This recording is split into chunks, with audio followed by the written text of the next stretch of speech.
Pada zaman dahulu, di sebuah kerajaan yang makmur di pesisir Jawa Tengah, hiduplah seorang raja yang memiliki 2 putra tampan. Putra bungsunya bernama Raden Panji Asmarabangun, seorang pemuda bijak dan baik hati. Suatu hari, kerajaan diserang musuh. Dalam kekacauan itu, Raden Panji terpisah dari keluarganya.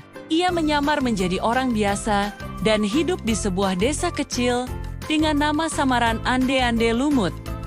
Ia tinggal bersama ibu angkatnya, seorang wanita tua yang lembut dan bijaksana bernama Mbok Randa.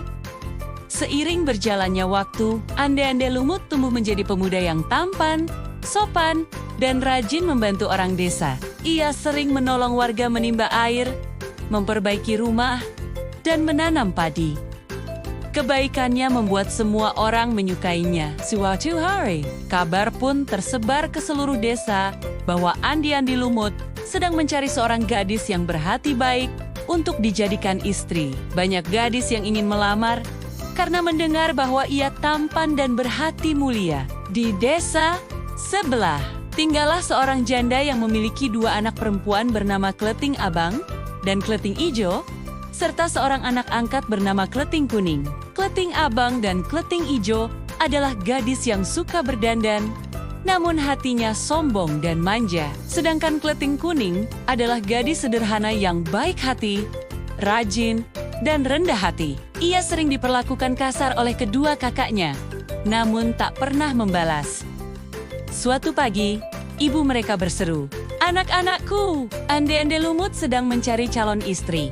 Bersiaplah, siapa tahu kalian berjodoh dengannya." Kleting Abang dan Kleting Ijo segera bersolek di depan cermin. Mereka mengenakan kain sutra, perhiasan berkilau, dan wangi bunga melati. Sementara itu, Kleting Kuning hanya mengenakan kain lusuh dan selendang tua pemberian ibunya yang sudah meninggal. Melihatnya, kedua kakaknya tertawa mengejek. "Hahaha, mana mungkin Ande-Ande Lumut mau dengan gadis berpakaian seperti itu?" Kleting Kuning hanya tersenyum. "Tak apa kak, aku hanya ingin ikut berjalan-jalan saja." Mereka bertiga pun berangkat menuju rumah Ande-Ande Lumut, melewati sungai yang cukup lebar. Di tengah perjalanan, mereka bertemu seekor raksasa air bernama Yuyu Kangkang yang menjaga sungai itu.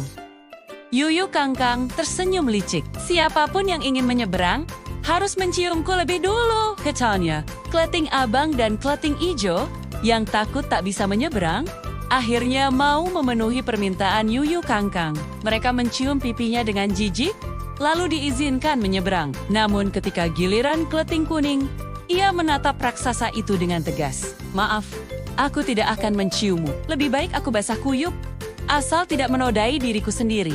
Yuyu Kangkang terkejut mendengar keberanian dan keteguhan hatinya. Dengan kagum, ia justru membantu Kleting Kuning menyeberang tanpa meminta imbalan apapun. Sesampainya di rumah Mbok Randa, Kleting Abang dan Kleting Ijo segera memperkenalkan diri. Mereka tersenyum manis dan berbicara sopan, berusaha menarik perhatian Ande-Ande Lumut.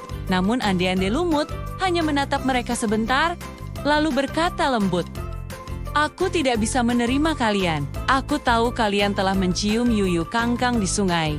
Kedua gadis itu terkejut dan malu. Mereka pun pergi dengan marah. Kemudian datanglah Kleting Kuning. Ia berjalan pelan dengan pakaian sederhana.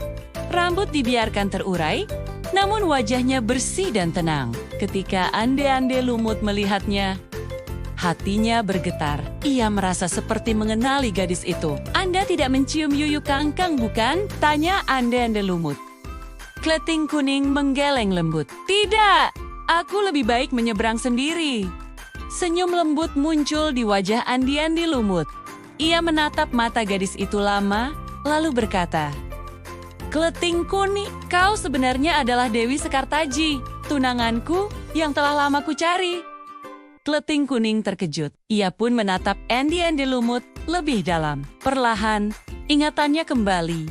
Ia memang adalah Dewi Sekartaji, putri kerajaan yang dulu terpisah dari Raden Panji. Keduanya pun saling mengenali.